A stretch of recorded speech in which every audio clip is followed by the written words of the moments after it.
Gown പാറ്റേണിൽ ഏറ്റവും കൂടുതൽ ഹെവി എൻക്വയറി വന്നിട്ടുള്ള ഒരു മോഡലാണ് കേട്ടോ. അറബിക് സ്റ്റൈലിൽ വന്നിട്ടുള്ള ഡബിൾ ഷെയ്ഡ് പാറ്റേൺ. ആ സെയിം പാറ്റേണിൽ തന്നെ നല്ല കിഡിലൻ കഫ്താൻ്റെ കളക്ഷൻ ആയിട്ടാണ് ഇന്ന് വന്നിട്ടുള്ളത്. അത് നല്ല കിഡിലൻ പ്രൈസിൽ കേട്ടോ. ഈ ഒരു പ്രൊഡക്റ്റ് കണ്ടില്ലേ, നല്ല അടിപൊളി ഫിനിഷിങ്ങിൽ ചെയ്തിട്ടുള്ള പ്രൊഡക്റ്റാണ്. ഈ ഒരു പ്രൊഡക്റ്റിൻ്റെ പ്രൈസ് പറയുകയാണെന്നുണ്ടെങ്കിൽ വെറും 599 എന്നുള്ള പ്രൈസ് മാത്രമേ ഈ ഒരു പ്രൊഡക്റ്റിന് കൊടുത്തിട്ടുള്ളൂ കേട്ടോ. നല്ല കിഡിലൻ 5 കളേഴ്സിലാണ് ഈ ഒരു പാറ്റേൺ സെറ്റ് ചെയ്തിട്ടുള്ളത്. സെക്കൻഡ് കളർ നോക്കുകയാണെന്നുണ്ടെങ്കിൽ നല്ല rose and of white shaded ആയിട്ട് വന്നിട്ടുള്ള പാറ്റേൺ കേട്ടോ.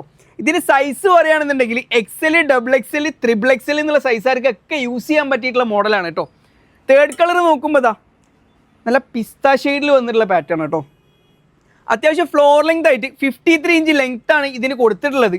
നല്ല ഫ്രില്ല് കൊടുത്തിട്ട് സെൻറ്ററിൽ കട്ടിങ് കൊടുത്ത് ഫ്രില്ല് കൊടുത്തിട്ട് നല്ല ബ്യൂട്ടിഫുൾ ആയിട്ട് ചെയ്തിട്ടുള്ള പ്രൊഡക്റ്റാണ് കേട്ടോ. അത് നല്ല കില്ലർ പ്രൈസിന്. ഫോർത്ത് വൺ നോക്കുകയാണെന്നുണ്ടെങ്കിൽ ഇതാ നല്ല വയലറ്റ് ഷെയ്ഡിൽ വന്നിട്ടുള്ള പാറ്റേൺ കേട്ടോ. ഫുള്ള് ലൈനിങ് ഒക്കെ സ്റ്റിച്ച് ചെയ്ത് വന്നിട്ടുള്ള പാറ്റേൺ ആണ് കേട്ടോ. പ്രൈസ് കുറവാണ് ചോദിച്ചിട്ട് ക്വാളിറ്റിൻ്റെ കാര്യത്തിലോ അതുപോലെ തന്നെ ഫിനിഷിങ്ങിൻ്റെ കാര്യത്തിലൊന്നും യാതൊരു കോംപ്രമൈസും ഇല്ല. നല്ല ഹെവി ഡെൽറ്റ ഫാബ്രിക്കിലാണ് ഈ ഒരു പാറ്റേൺ സെറ്റ് ചെയ്തിട്ടുള്ളത്. അതുപോലെ തന്നെ ഇതിന് ഇന്നർ പറയുകയാണെന്നുണ്ടെങ്കിൽ നല്ല സ്ട്രെച്ചബിൾ ഇന്നറാണ് കേട്ടോ. പക്ക ക്വാളിറ്റി ഇന്നറൊക്കെ കൊടുത്ത് സെറ്റ് ചെയ്തിട്ടുള്ള മോഡലാണ്. അപ്പോൾ ഇതുപോലത്തെ നല്ല ട്രെൻഡി ഡ്രസ്സിൻ്റെ കളക്ഷൻസ് അഫോർഡബിൾ പ്രൈസിന് കിട്ടാനായിട്ട് ഞങ്ങൾ അക്കൗണ്ട് ഒന്ന് മറക്കാണ്ട് ഫോളോ ചെയ്തിടാം. Like collections Narikkuni.